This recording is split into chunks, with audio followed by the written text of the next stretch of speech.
Let's talk about Taysom Hill. We had this guy today was just unbelievable here at the Superdome. We bring in the voice of the Seahawks, Steve Raible. You called the action all game long, and I'm sure you got a little tired of calling Taysom Hill's name. I sure did. He is just so talented. There are so many things he can do.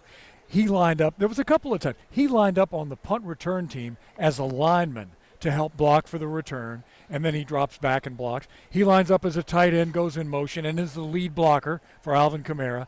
And, oh, by the way, he runs for 3 touchdowns and throws for another. You've got to figure out a way. When they're missing all of this talent that they have on the Saints that were on the sidelines today, Taysom Hill's about the most talented guy they have left. You better find a way to stop him.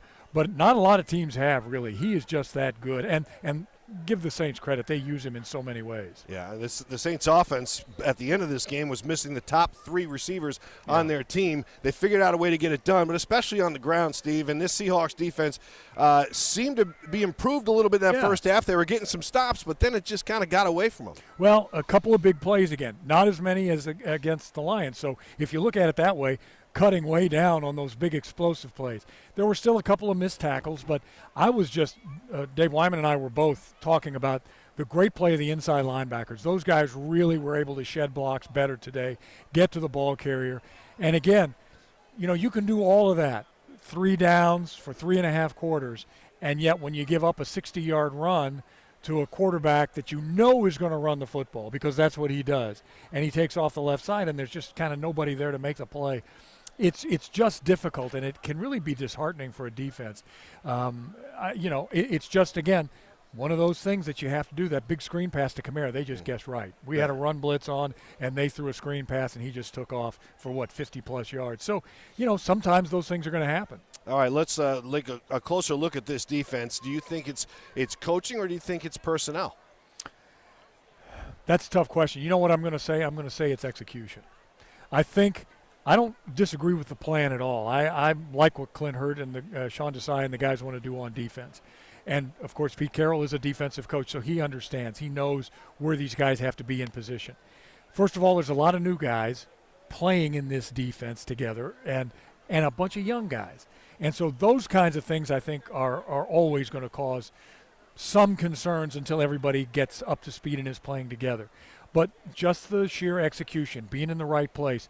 Did you pass off that receiver, or were you supposed to run with him man-to-man? Did you make the tackle, or did he break that tackle and go for another 15, 18 yards? That's all execution. That's not design of the play.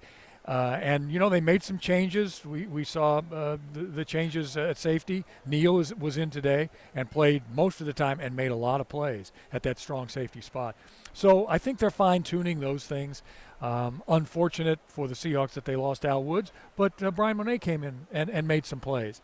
So, and this is the team you have. You're not going to go out and find a lot of other guys, and I think those guys are certainly capable. But, again, I'll go back to the execution. You just have to kind of fine-tune some things and get better. Well, they needed some key stops today, and it just didn't happen down the stretch. Yeah. But, we've talked enough about that defense. Let's talk about this offense and give them their kudos. They deserve it. Geno Smith, another strong game from him at quarterback, and the running game was there as well. And Tyler Lockett. I said in our pregame comments, Tyler Lockett has to catch a couple of touchdown passes today, and he did, and in spectacular fashion. The second one, literally he came out of 3 defenders. 3 guys there bunched up at the goal line, and he ran right through the 3 of them and made that catch. 2 perfectly placed touchdown passes by Geno. DK caught a touchdown pass. So the passing game is going. There were a couple of short passes that might have been just a bit behind the receiver, or, they got guys too. They slapped down a couple of them. So that was something that happened.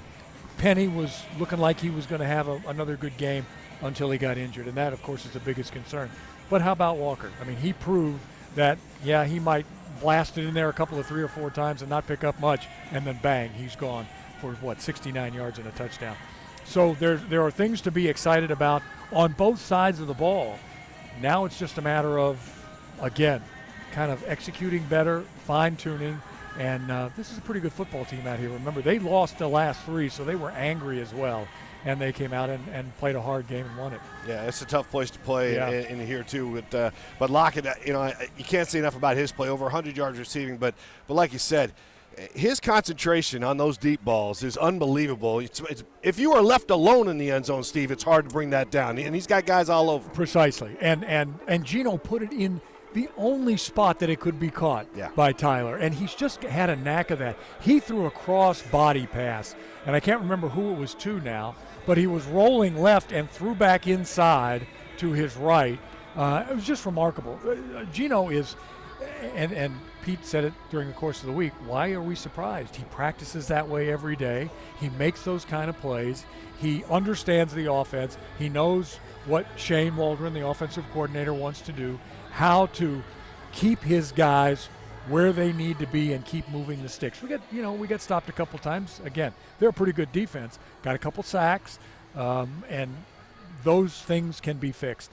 But right now, what we all have to hope for is that Rashad Penny is better, because the offense is infinitely better with him back there. Yeah. All right. We're going to look ahead. They get the Cardinals next week as they get back into the NFC West competition. We'll talk to you a little bit about that as we look ahead. But first, let's take a little break and continue here on the fifth quarter from the Superdome. Stay with us.